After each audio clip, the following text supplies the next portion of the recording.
Olá pessoal, hoje falarei com vocês sobre o humanismo.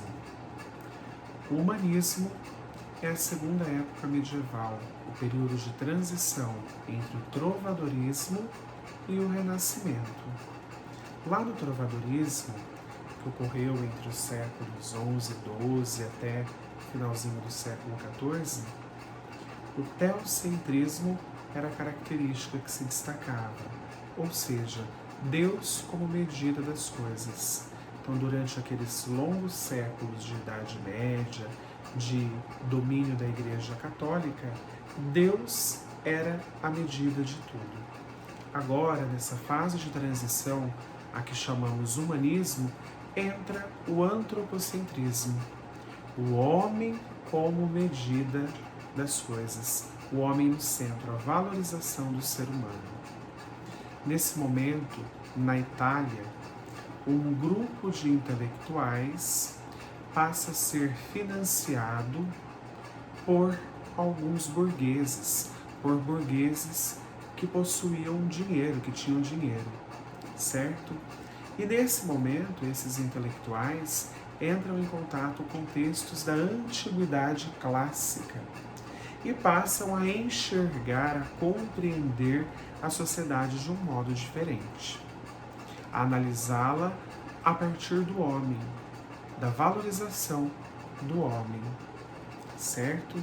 Então, nesse momento, nós temos os burgos, a burguesia, o comércio, que muda totalmente o contexto histórico apresentado lá no trovadorismo, que era do feudalismo, certo? Então, nessa fase de transição, nós temos alguns escritores que se destacam e alguns gêneros que marcam o humanismo, certo? No primeiro momento, nós vamos citar Fernão Lopes, que foi nomeado cronista-mor da Torre do Tombo, tá? E que produziu uma crônica historiográfica, produziu historiografia, falando da corte, de reis, enfim, dando conta de algumas informações em relação a isso. E que marca também aí o surgimento, os limites cronológicos do humanismo, tá? O surgimento do humanismo, quando nós estudamos a parte da literatura. Muito bem. Além do Fernão Lopes, nós temos a poesia palaciana, outro gênero bastante trabalhado nessa época, desenvolvida por exemplo, Garcia de Rezende, que criou o Cancioneiro Geral. Essas poesias se diferenciavam das poesias do trovadorismo, que eram as cantigas, justamente pelo fato de essas poesias de agora, né, as poesias palacianas, não terem a música como acompanhamento, como apoio. Não eram, portanto, cantigas, eram poesias escritas no palácio, no ambiente da corte, tá? E utilizadas para reuniões, para saraus, para serões no palácio, certo?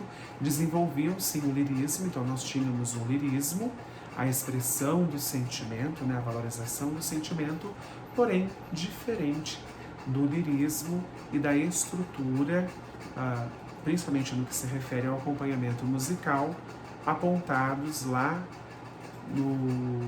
na literatura trovadoresca, certo? Muito bem. Além, então, da historiografia, da poesia palaciana, nós temos o teatro, né? O teatro português, marcado pelo escritor Gil Vicente, pelo dramaturgo Gil Vicente. O que o Gil Vicente fazia? Ele encenava, ele organizava essas encenações na corte e, de certa forma, a corte observava, via, muitas vezes dava risada, né? Achava graça naquilo e não percebia que o que estava sendo mostrado ali, que o que se mostrava, o que se encenava ali, era de fato hábitos da vida deles. Então, Gil Vicente conseguiu mostrar um pouco disso. O seu teatro era um teatro com fundo moralizante, com fundo cômico e com fundo moralizante. O Gil Vicente desenvolveu autos e farsas. Autos são pequenas peças, geralmente de temática religiosa, com um fundo moralizante, com o objetivo de passar aí uma lição de moral, vamos dizer assim, de evidenciar algo. E as farsas, geralmente com um fundo cômico, certo? Então, para nós entendermos melhor o teatro do Gil Vicente, nós temos que entender que ele não faz uma crítica primeira ou última à igreja, né? Mas sim ao homem que compõe essa igreja, o homem que faz parte, que professa essa fé, a fé católica. Então ele faz uma crítica ao homem, tá? E nós vamos ilustrar isso daqui a pouco ao falarmos do Alto da Barca do Inferno, né? Um alto bastante famoso do Gil Vicente. Eu me lembro de uma analogia que uma professora muito querida fez quando eu estudava e eu guardo bastante. Ela disse que o Gil Vicente era um homem que olhava para frente, mas tinha o seu pezinho ainda para lá atrás, firme onde estava. Ou seja, como é um período de transição em que o antropocentrismo ganha força, o Gil Vicente quer estar à frente, mas ele ainda tem o respeito pela instituição religiosa, né?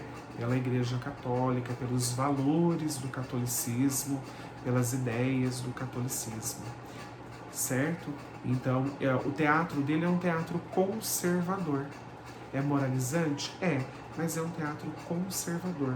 O pessoal daquela época não assumia aquela postura, aquela crítica, aquela forma de retratar o pessoal para o todo, mas sim para determinada figura, para determinada pessoa que estava sendo retratada ali. A figura de um padre, a figura de um sapateiro, né? Então ele consegue fazer isso daí no teatro dele. Muito bem. Ele tem a trilogia das barcas, né?